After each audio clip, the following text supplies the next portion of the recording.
Hi again, and welcome to the third part of this short video series, which is about your online teaching worries with solutions. And today's part is about skills development online. You had lots of questions in connection with certain skills, so I decided to group them together and talk about them as one. So we're going to look at how to improve reading, speaking, and writing. The main idea I would say to you before we get started is that you just need to think about how you can structure your lessons, your online lessons differently. Think in terms of shorter bits and also think about what you can do before and after the lesson, and don't think that you should do everything during the online lesson. So that's a little tip, and let's see what I've got for you today. In connection with reading, it's an interesting question.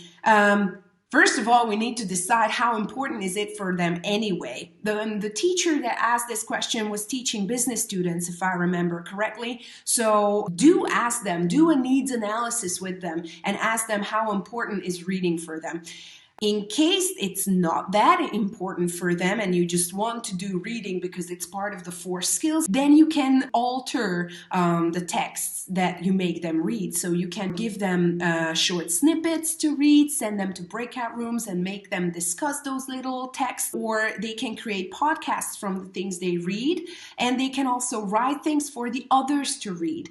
It's always a good idea to think about what they are interested in. So for example, if they are business oriented, make them read something that connects to their jobs, something that they actually use, and whatever they read is going to be useful. In connection with writing, I would say that you need to start small. Writing is kind of a dreaded skill. Students don't really like writing, and you need to get them into it. I suggest starting small. For example, the interactive video quizzes with gap fill activities or scrambled sentence activities, which start as like the first step of writing, and then you can give them little activities in the chat box of the video chat software you use that they can finish the sentences that you give them, or you can do that on a shared document as well. Here are my sentence beginnings, and try to finish them.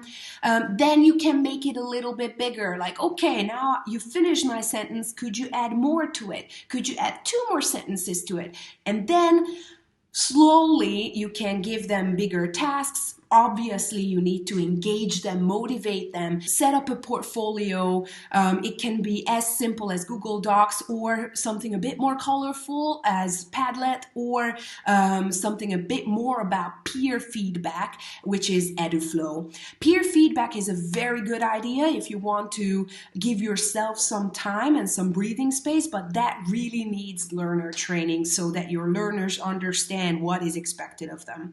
Speaking, lots of breakout room practice, okay? If you want them to practice speaking, it's not really going to work if they are together, 14 of them in a big video chat room. Most of the people are going to be shy or embarrassed, or they're going to speak exactly at the same time. So to avoid this, you can send them to breakout rooms, give them very specific tasks that they need to discuss. Then they come back. You can just revise what happened in the main session, give them another task, and move on.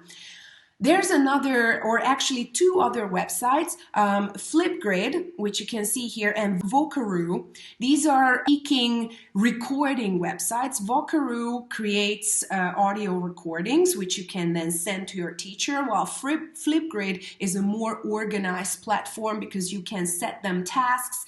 Your students can upload their videos most of the time, and you can give them individual feedback, and everything is collected in one platform. So it's very easy to see how they develop through time in terms of their speaking skills. So I hope you found this useful. I also wanted to mention 2 things before you go. I refer a lot to these breakout rooms. Now, I kind of took it for granted, sorry for that you are familiar with Zoom. Zoom offers breakout rooms as a function, and that means that you can put your students into smaller groups, and you can basically imitate live pair and group work in an online setting. The other thing, don't forget that ISL Collective interactive quizzes are amazing for listening practice, so you can include that in your online lesson content as well. See you in the next video, which is going to be about online testing. Bye!